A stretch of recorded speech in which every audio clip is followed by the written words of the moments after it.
and the sauce integrate. Yes, so correct. Awesome. all these little things I started kind of implementing just in there to kind of like really make everything flavorful. Like he uses the best ingredients already. Like he doesn't skimp out, which is great. So I'm working with like all this stuff I worked with on traditional pizza, and now I'm just working with wheat pizza. So I just kind of just did it my own way, like the way that I kind of knew. And I learned how to make pizza from this dude, Nino. Shout out Nino Caniglio. He's a 12-time world champion pizza dude.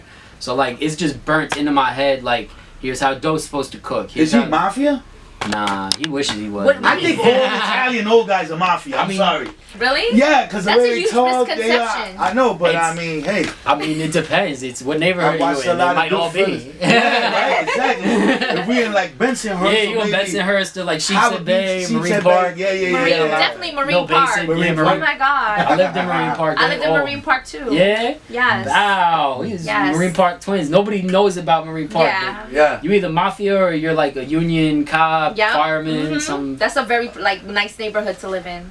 And the projects is down the block. Yeah, they good projects though. South by Southwest, let's talk about it. I know you was doing it before. What's going on next? Are you doing the next South by Southwest when they open up? We've been off 2 years now. Yeah. I didn't do the year last year because of COVID, and then this year kind of just flew by. Like March came and went. Yeah. I don't know. I think it's gonna depend on what it looks like. Is right now it's just like it was already kind of slowing down, and then the coronavirus put like everything. Shut down. I don't know how it's gonna look. Like I mean, I plan to do some of the other festivals. Like I want to do Lollapalooza. I'm gonna do Summerfest with Lyrical Lemonade. I want to go out to Coachella. I want to do the Rolling Louds. So I'll be out there. But as far as like having my own stage and doing something like that, I really don't know. It's hard to say. Okay.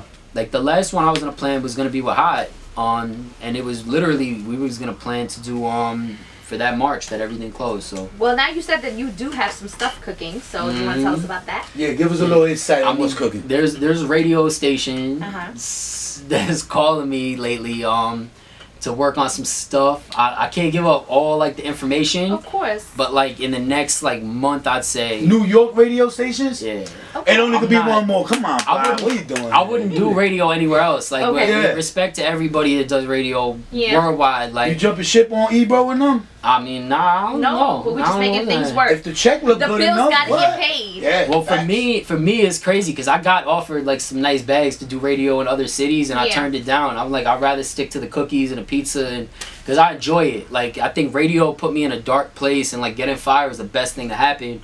Because it was like working nights, and I had a negative attitude competing with people that like I really love, and I think that was what messed me up. So as far as bread now, it's not so much of the bread, it's just like leave me alone to do what I do. Like I think I'm like almost 10 years into this.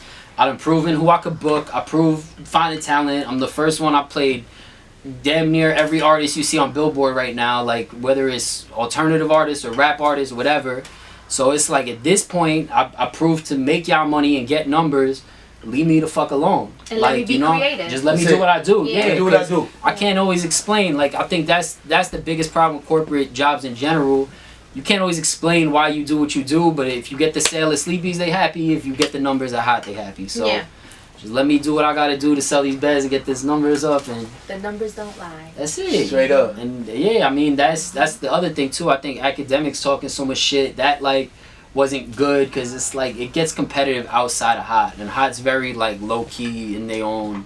Wait, what you think about academics? Because he was talking shit. What do you mean? Let's talk about academics in that situation. I don't really fuck with academics. And he don't fuck with me. I think we have drama that goes back to some stupid shit, honestly, because like I mean y'all ever hear a 16-year-old, he's producer, young kid. Okay. So I mean he's a little older now, but like years ago, academics and 16-year-old like arguing in their comments. And I told 16-year-old, I'm like, yo, just don't even let this guy bother you. Like, it's, you know? And Act blocked me and then, like, started kind of talking shit, like, to Ebro on, like, his YouTube, whatever. And I don't know. My thing with him is, like, I fuck with everybody. Like, you know, I got love for everyone. Even if you done me dirty, I fuck with you. Like, we cool. But, like, with Act is very, like, I don't know. I just don't. I worry about him, like low key. Like it's fucked up, but like I'll be worried when you approach things like that because it's not healthy, you know. Yeah, but it's interesting that you say that because I'm like, do you really take those comments seriously? Nah. Because like things like that, I laugh at. Like when I'm reading comments and they say crazy shit in the comments, I be like, haha. Next. It's like just it never temporary. fades It depends me. on who says it though. I don't give a fuck. Well, I don't care who you are. To me, yo.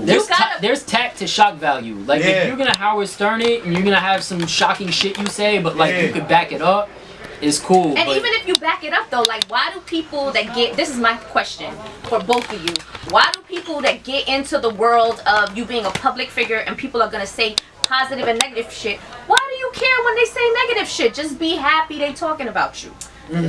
Like, are you really gonna like try to, you know what I'm saying? Meaning like any publicity is good publicity. And any publicity is See, good publicity. I don't believe it though. It'll get me mad Why? views. Like Why? because I feel like You can't be sensitive. Well, no, it's not about being sensitive. It's at the expense of something else. So like for example, Like, give me an example. If I do act shit, 99% of these executives at labels wouldn't fuck with me. Okay. The fans would love me. The kids that's into the drama, they would love me. Yeah. But I always tell artists, if there's 10 fans, one of them really loves you and is gonna buy your merch. The 9 are gonna jump to the next artist that comes.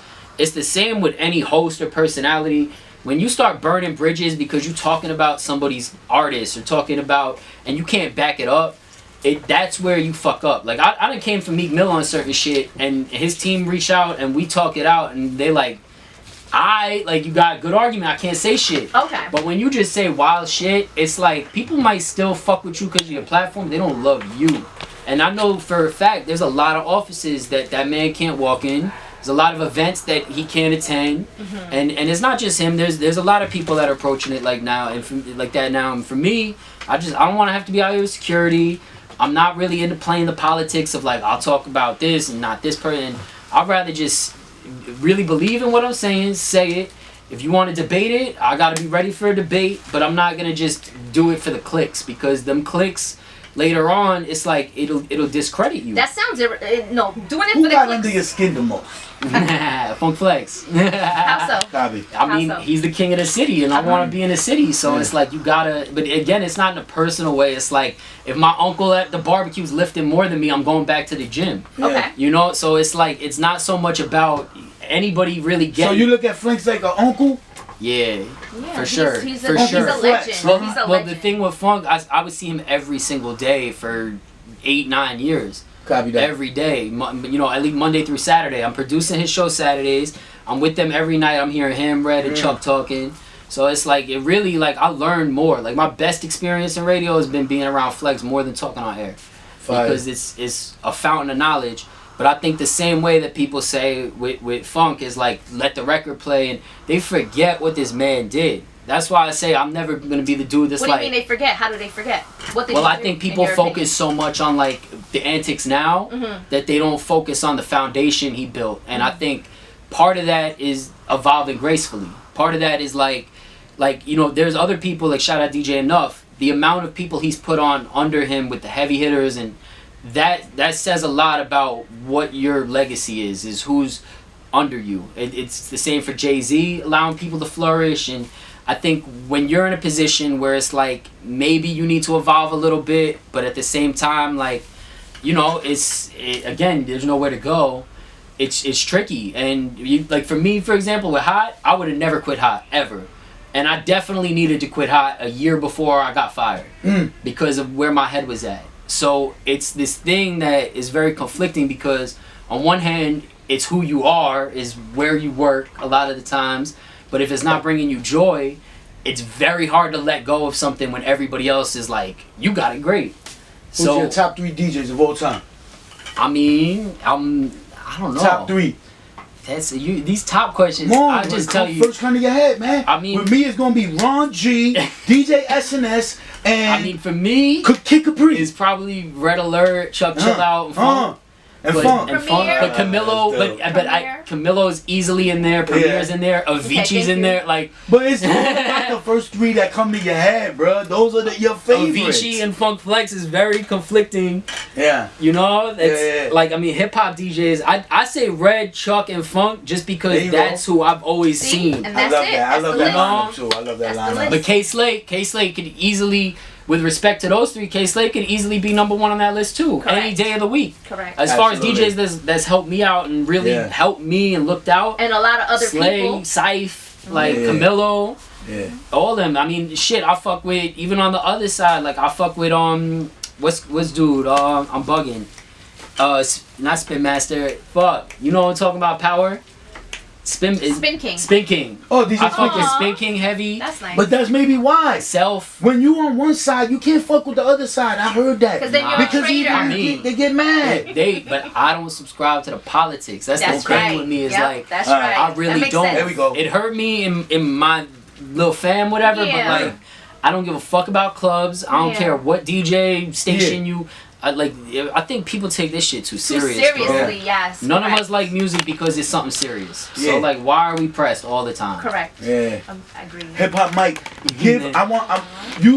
you know so much and you got such a great ear with the up and coming artists. I just want you to give us like an advice or something for these up and coming hip hop artists that, or they could just be musicians for that case, that's coming up, and just give them a good like just advice like, yo, you coming up, boom.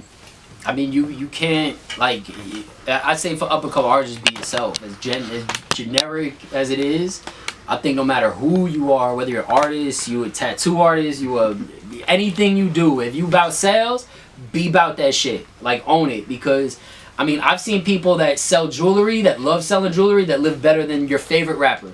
You know, I've seen people that do real estate that live better than your favorite rapper. I'm making more money off baking cookies than I ever did being on radio. So I really think whatever it is that you love doing, focus on really evolving at that. And master it. Yeah. Just master and pivot gracefully. Know when your time's up. Know when you gotta kind of like, don't take things so personal. Like it's, you know, like I think if you could really be outside of yourself to some extent and not make things personal, everything is going to be better overall because you're not emotionally tied to it. You're able to kind of step outside yourself and say, as a fan, here's what I fuck with. A lot of people closed off to trap. We need bars, and now look, trap then took over the whole damn world. And it's because I think people look at the kids as like, well, they're young and they don't know, and it's true. But kids know more about vibes than adults, and adults know more about business than kids. And it's at some place it's got to complement one another. So if something's moving them, whether it makes sense to you, whether it's the lyrics for us or the beats for them, is appreciate it. You know, appreciate everybody for whatever they do, whether it's something that can help you or not. Correct. You heard it straight up from Hip Hop Mike. Appreciate everybody. Appreciate everybody in your circle. Appreciate the guy that's selling you the bud. Gratitude. Appreciate the guy that rolls the bud for you. Appreciate the guy that got the gun for you. You got somebody that rolls bud for you? Yeah, I do. Appreciate him. It's not. I appreciate And it's not a guy. It's a gal. Yeah. So, Alright. on that note, we want to thank my good brother, Thank you, Hip Hop Mike, for coming through. And in your future ventures and whatever you do, my brother, we want to wish you nothing but luck. And anytime you want to come through and use this platform for yourself, you know you got a home over here. Nah, my man, NYC, I'm telling y'all, yo, we gonna set a tone this year real disrespectfully. I'm not on this respectful, like, with this radio, I promise y'all I'm gonna set a tone this year. So stay tuned for that. You heard it, Hip Hop Mike, he's setting the tone. Bang, bang! Bang, bang.